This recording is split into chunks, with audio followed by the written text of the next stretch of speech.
말씀은 사도행전 21장 8절에서 14절의 말씀입니다. 요즘 함께 사도행전을 깊이 있게 읽고 말씀을 묵상하시는 분들은 이해하실 것입니다. 사도 바울은 지금 3차 전도 여행을 마무리하고 예루살렘에 입성하기 직전 가이사랴에 머물고 있습니다.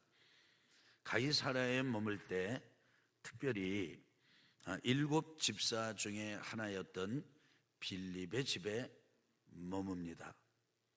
이 빌립의 집에는 빌립은 4명의 딸이 있었습니다. 이 딸은 특별히 예언의 은사를 가지고 있으면서 예언 사역을 하는 딸이었습니다.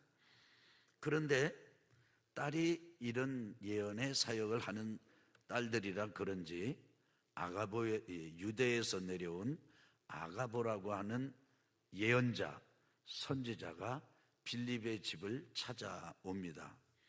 그리고 그 집에서 함께 바울 선교팀 일행과 함께 사귐과 교제의 시간을 갖습니다. 그런데 난데없이 이 아가보 선지자가 바울의 허리띠를 취하는 겁니다. 그러더니 다 보는 데서 자기의 2 손을 묶고 그리고 2 발을 묶는 거예요. 그리고는 이런 말을 합니다. 성령께서 하시는 말씀입니다. 성령님께서 이렇게 말씀하셨습니다. 이 띠의 임자가 예루살렘에 가면 유대인들에게 이렇게 똑같이 결박을 당하고 이방인에게 넘겨지게 될 것이다. 이렇게 성령님께서 말씀하셨습니다.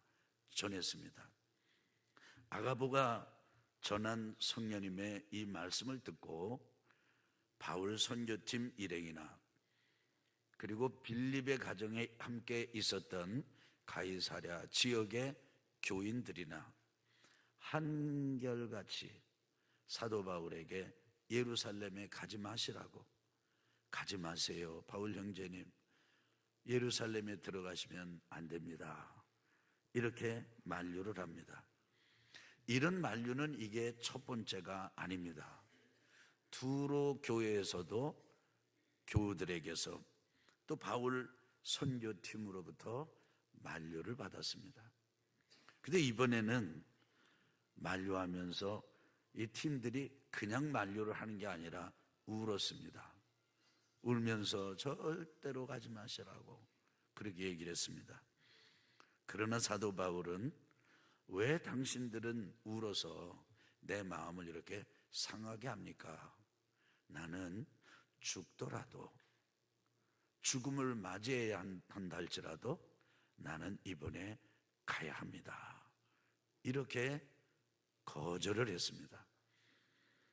말려도 안 되니까 그러면 이 모든 것을 주님의 뜻에 맡기겠습니다. 주님께서 주님의 뜻을 이루시기를, 주의 뜻이 이루어지기를 위탁합니다 라고 하고는 이제 만류하기를 포기했습니다. 그 얘기가 오늘 우리가 본문 말씀으로 읽은 성경 구절의 요지고 내용입니다. 저는 이 대목을 읽으면서 이런 질문이 생겼습니다.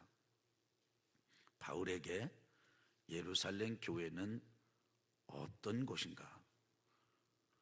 예루살렘 교회가 바울에게 어떤 곳이기에 바울은 지금 고집스럽게, 유난스럽게, 유달리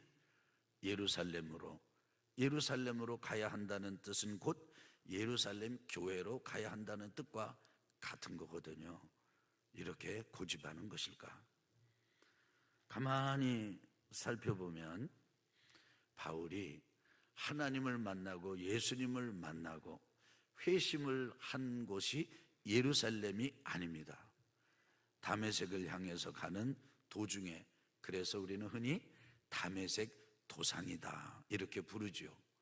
다메섹으로 가는 길에서 하나님, 특별히 우리 주님을 강렬한 빛 속에서 만났습니다.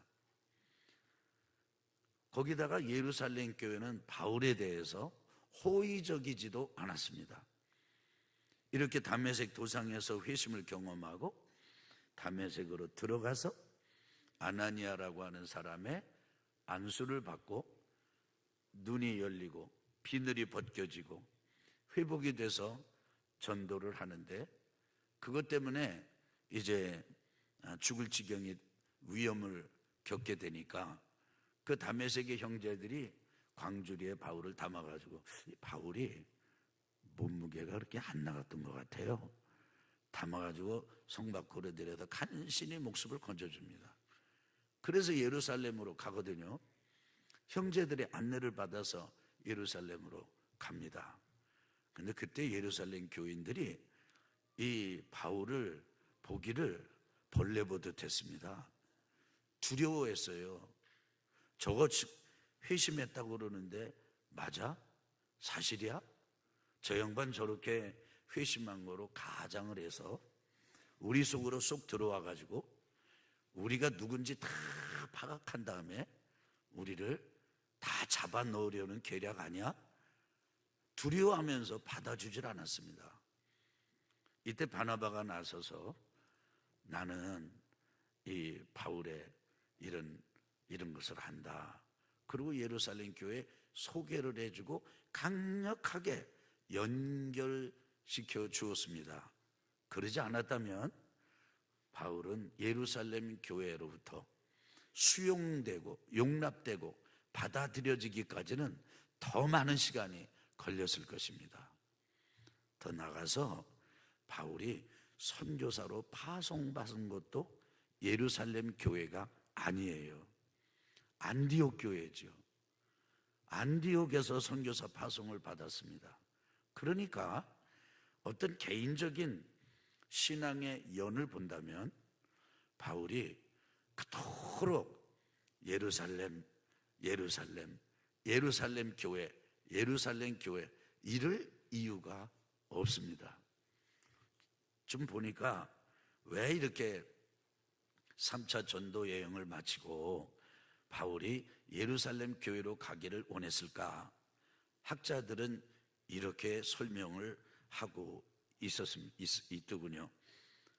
로마서 15장을 보게 되면 23절 이하에 바울이 고린도에 있을 때 머물면서 로마 교회에 편지를 씁니다. 그런데 그 편지를 쓰는 말미, 로마서가 전체가 16장이거든요. 전체가 몇 장이라고요? 뭐가요? 지금 생각하면서 들으시는 거죠? 그러니까 전체 로마서가 16장 중에 15장의 스토리를 제가 말씀드리는 거니까 로마서의 끝부분이죠. 거기에 내가 로마를 가고 싶다, 당신네 교회로 가고 싶다, 그런데 예루살렘 교회를 들렸다 갈 것이다. 왜냐하면 여기 마게도냐 교인들과 아가야 교인들이 예루살렘 교회에 가난한 사람들을 위해서 헌금을 해놓은 게 있다. 그 헌금을 내가 모아다가 전달하려고 예루살렘으로 갔다가 너희들에게로 갈 거다. 이렇게 얘기하는 대목이 나옵니다. 그래서 학자들은 그렇게 얘기를 해요. 왜 바울이 3차 전도 여행을 마치고 예루살렘 교회로 가려고 했냐? 이 헌금을 전달하러 가려고 한 것이다. 맞습니다. 그런데 저는 더 의구심이 생겼습니다. 아니, 예루살렘 교회를 헌금 전달하러 가는데 성령에 매여 간다? 성령에 묶여서 간다? 성령에 매였다, 묶였다, 이것은 무엇을 뜻하죠? 투쟁을 뜻합니다. 성령님께서 이렇게 바울에게 말씀하셨을지라도 바울이 그것을 받아들이는 일에 많은 갈등이 수반되었다는 것을 전제하는 거예요. 그 갈등 끝에 바울이 이건 내 생각은 달라도, 내 생각은 이래도 이건 성령께서 원하시는 거니까 내가 성령님께 굴복하고 성령님의 뜻을 따르겠습니다. 그러면서 한 표현이 성령에 매여간다, 성령에 묶여간다, 이런 뜻이거든요. 근데 헌금을 전달하러 가는데 성령에 매여간다? 이렇게 표현할 리가, 할 필요가 있었을까? 더군다나 한번 따라합시다. 죽더라도, 뭐 하더라도. 그러니까 바울의 그 하는 말을 보면은 막 아주 비감해요. 비장합니다. 어떤 결기가 있습니다. 그런데 모아놓은 헌금을 전달하러 예루살렘 교회를 방문하는데 나 죽어도 가야 돼, 뭐 죽더라도 가야 돼. 성령께서 그렇게 말씀하신 거지 않습니까? 이 띠 임자 바울이 요 손이 꽁꽁 묶이고 발이 꽁꽁 묶인 대로 묶일 것이다. 예루살렘에 가면 유대인들에 의해서 그렇게 묶여가지고 이방인들에게 넘겨질 것이다. 그렇게 만류를, 그렇게 그 얘기를 듣고 성령은 안 좋은 경고를 하고, 그 경고를 듣고 성도들은 가지 말라고 말리는데도 헌금을 전달하러 가면서 죽더라도 가야 한다? 이렇게 말하는 거는 좀 어폐가 있다. 저는 자꾸 그런 생각이 들었어요. 그래서 제가 이런 질문을 자꾸 던졌습니다. 왜 굳이 바울이 예루살렘 교회로 저토록 가기를 원하는 것일까? 그러면서 나에게 있어서 교회는 어떤 곳인가? 지금까지 제가 처음 예수님을 영접하게 됐던 교회도 생각하게 됐습니다. 그리고 신학을 결단하고 신학교에 입학할 때 다녔던 교회도 돌아보게 되었습니다. 전도사로 사역을 했던 교회, 또 첫 번째 사역을 감당했던 교회, 두 번째 감당했던 교회, 그리고 지금 감당하고 있는 교회, 우리 교회를 저와 견주어서, 그리고 성도들과 견주어서 돌아보게 되었습니다. 여러분, 여러분의 교회는 어떤 곳입니까? 만약에 여러분이 지금 삶을 마감하게 된다면, 지금은 많이 이런 게 희석이 돼버리고 말았는데, 전에는 이런 부탁을 담임 목사로서, 목회자로서 종종 받았었습니다. 어떤 부탁인지 아십니까? 목사님, 저 죽으면요, 목사님이 꼭 집례해 주셔야 돼요. 목사님이 내 장례식 꼭 치러줘야 돼요. 할머니 집사님도 할아버지 권사님도 그런 부탁을 하시는 분들이, 그런 부탁 많이 드러나는데 지킨 것도 있고 못 지킨 것도 있어요. 왜냐하면 돌아가신다고 약속한 그 시즌에 안 돌아가셨어요. 그래서 제가 그 교회를 떠나서야 이제 소천을 받으셨는데, 그러다 보니까 제가 가서 하는 게 아주 머쓱한 상황이죠. 그때 제가 또 이렇게 말을 한 적이 있거든요. 집사님, 이제 연세 드신 저 나중에 집례할 때 고생시키지 말고 성경 본문 빨리 정해놔요. 그리고 식구들한테 나 이렇게 목사님한테 이렇게 부탁드려놨다, 미리 다 얘기해놔요. 왜냐하면 집사님 돌아가시고 나면 장례식 집사님 뜻대로 치르는 게 아니야. 자식들 원하는 대로 되지.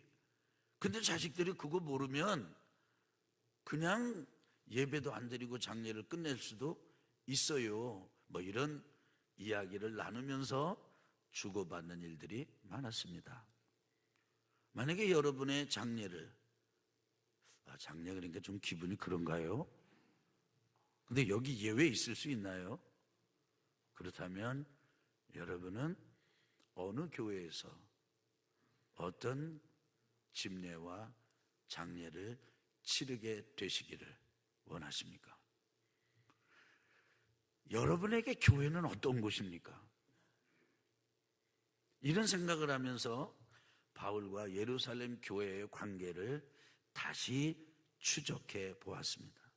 보니까요, 잘 몰랐는데 바울과 예루살렘 교회가 스페셜한 관계를 가지고 있더라고요. 특별한 관계를 가지고 있어요. 첫째는 죽을 자리에서 살려준 교회가 예루살렘 교회입니다.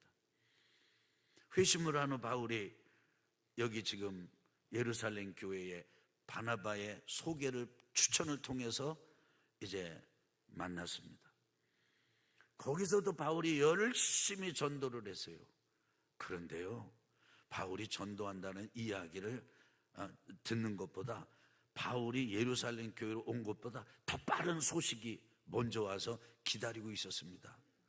저 바울이 말이야, 다메섹으로 가서 예수 믿는 사람 다 잡아다가 감옥에다가 쳐넣는다고 하고 공문서 받아간 녀석이잖아. 근데 가다가 어떻게 됐다나 저쪽이 됐다나.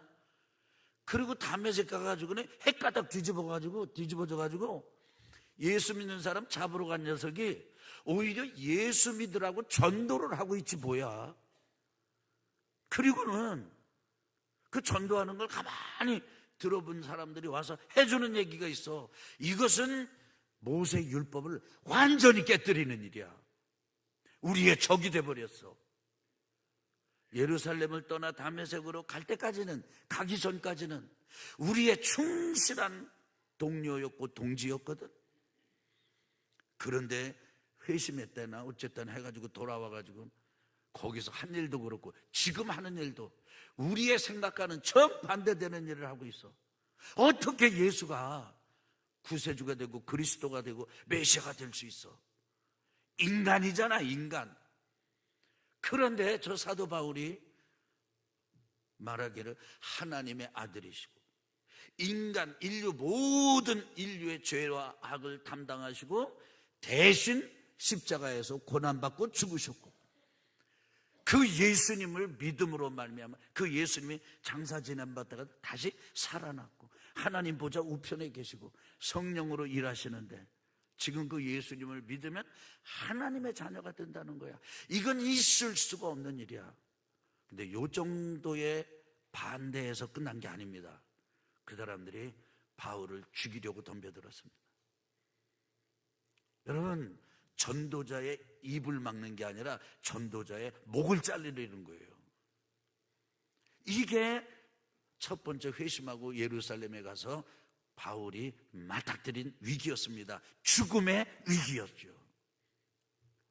그때 예루살렘 교인들이 바울을 받아들이기에는 망설였지만 일단 받아들이고 난 다음에는 적극적으로 보호자가 됐습니다. 그리고는 몰래 빼돌려가지고 가이사랴를 거쳐가지고 바울의 고향 다소로 보냅니다. 살려서 보냅니다. 이 교회가 예루살렘 교회예요. 한번 따라해 볼까요? 바울에게 있어서 예루살렘 교회는 죽음의 위기를 넘겨준 곳이다. 여러분과 저도 살다 그리고 뒤를 산 세월을 돌아보면요, 야, 이거 아차 싶었던 순간 많이 있지 않았어요? 고비가 있었지 않습니까? 여러분은 그런 인생의 고비를 어디서 넘기셨습니까? 저는 교회를 통해서 넘겼습니다. 두 번째로, 이 바울에게 있어서 예루살렘 교회는 신앙을 키워준 곳입니다. 여러분, 바울이 회심할 때 경험한 영적 경험이 놀랍지 않습니까? 아주 혈기등등하게 예수 믿는 것들 어딨어? 내가 공문까지 다 받았고 나는 확신해. 예수 믿는 건 안 돼. 예수는 그리스도가 아니야. 구세주가 아니야. 절대로 예수 믿어가지고는 안 돼. 율법을 지켜야 돼. 이런 기세등등하고 아주 그냥 혈기방장한 젊은이가 말이죠, 말을 타고 가던 길에도 맥 없이 떨어져 버려요. 눈이 멀어버려요. 그리고 거기서 음성을 듣습니다. 사울아, 사울아. 사울이 대답합니다. 누구십니까? 나는 내가 핍박하는 예수다. 가만히 생각해 보면 지금 그런 경험이 놀라워서 그렇지, 가만히 생각해 보면 바울은 예수를 반대하긴 반대했어요. 그런데 핍박은 예수 믿는 사람을 했지 예수님을 한 게 아니에요. 예수님은 보여야 핍박이라도 하지. 그런데 이런 거를 경험하면서 이분이 죽은 게 진짜 아니네, 완전히 돌아섰습니다. 그렇게 반대하던 사람이 그렇게 찬성하는 사람으로 바뀌어버렸어요. 이런 영적 경험 안 해봐서 그렇지, 만약에 우리가 할 수 있다면, 그리고 한다면 이것으로 충분하지 않을까요? 그런데 신앙생활은 그게 아닙니다. 한번 따라합시다. 아무리, 아주 좁세, 아무리 강력한 영적 체험이라도 한 번 가지고 믿음이 다 자라는 것은 아니다. 아멘. 그렇습니다. 여러분, 신앙생활하면서 믿음은요, 한 번의 기도 응답, 한 번의 영적 경험, 한 번의 황홀경, 한 번의 어떤 영적 아주 특별한 경험으로 성장하는 게 아니에요. 믿음은 어떻게 크는 건지 아세요? 믿음은 도전을 많이 받습니다. 그래서 회의하게 생겨요. 회의가 생겨요. 이게 사실일까? 의심이 생겨요. 이게 정말일까? 그리고 아주 이거 진짜, 이거 신앙생활 어렵네, 이거 나 이대로는 나 신앙생활 못해, 이렇게 흔들릴 때가 있습니다.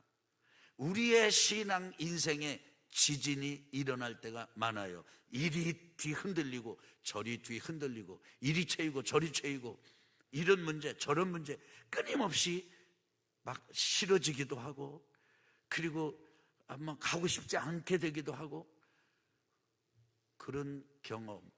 다시 한번요, 저를 따라해 볼까요? 우리의 믿음은 단 한 번의 영적 경험이 아니라 따라 수많은 영적 지진을 겪으면서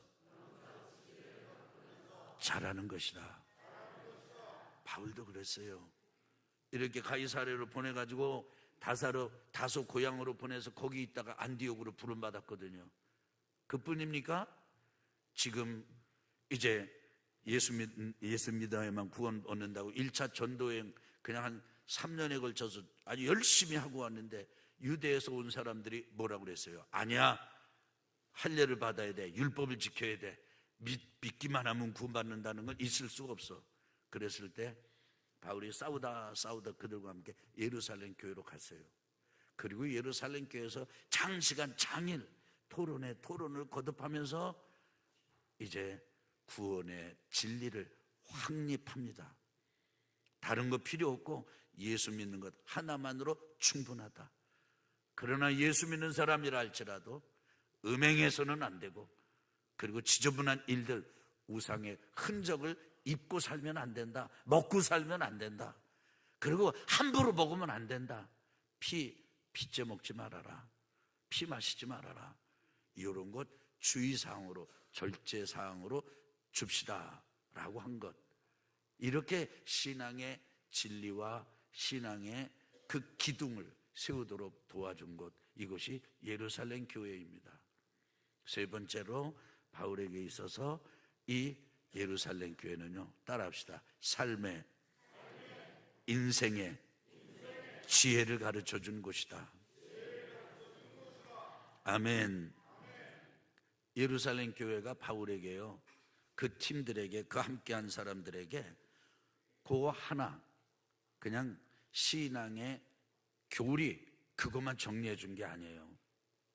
예수 믿으면 충분해, 할례 받지 않아도 돼, 그리고 이런 절제할 사항들 4가지 함께 지키라고 가르쳐 주는 건 가해 라고 하고서, 참 놀랍죠.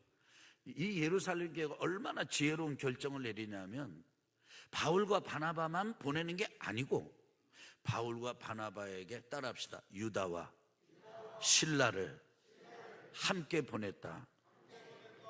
여러분, 교회가 하는 일들을 보면서 바울은 그렇구나, 이것이 하나님이 성령께서 허락하시고 주시는 지혜로구나.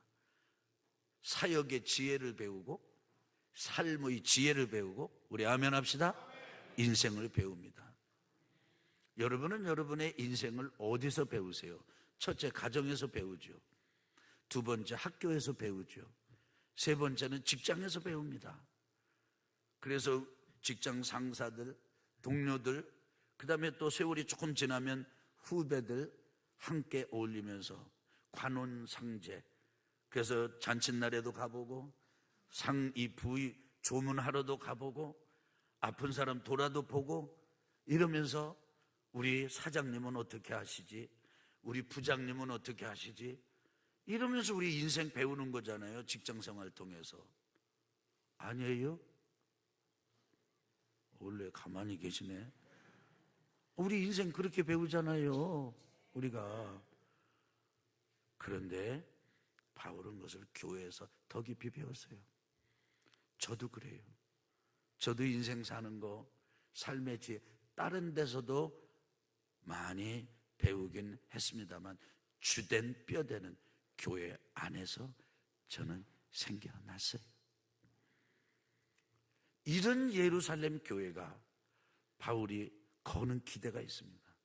그것은 뭐냐면, 이번에 헌금도 내가 전달하지만은 헌금을 전달하면서 동시에 그 예루살렘 교회가 나를 로마로도 보내주고, 그러면 로마 교회가 예루살렘 교회에 그런 영적 지원을 받아가지고 또 나를 서바나 스페인으로 보내주고, 다시 말하면 예루살렘 교회를 동원하기 위해서 예루살렘 교회를 깨워서 더 이상 선교의 주자가 안디옥 교회가 아니고 예루살렘 교회가 나서서 이것을 감당한다면 앞으로도 훌륭하게 될 것이다.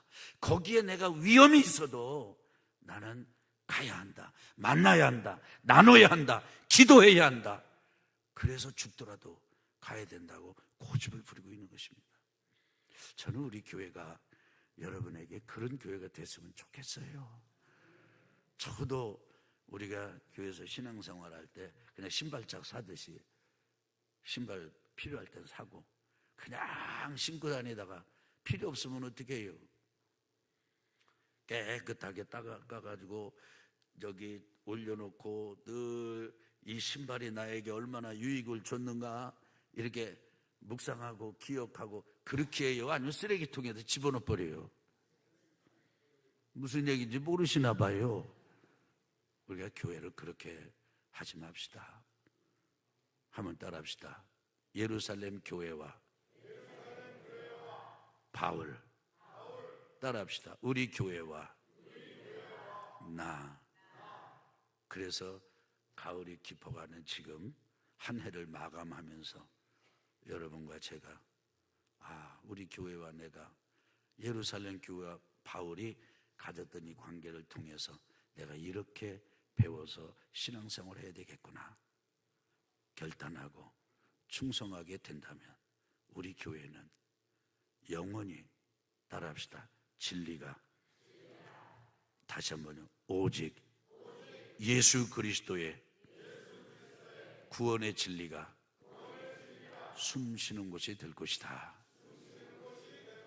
아멘. 이런 교회를 여러분과 제가 잘 만들어가게 되기를 예수 그리스도 이름으로 축원합니다.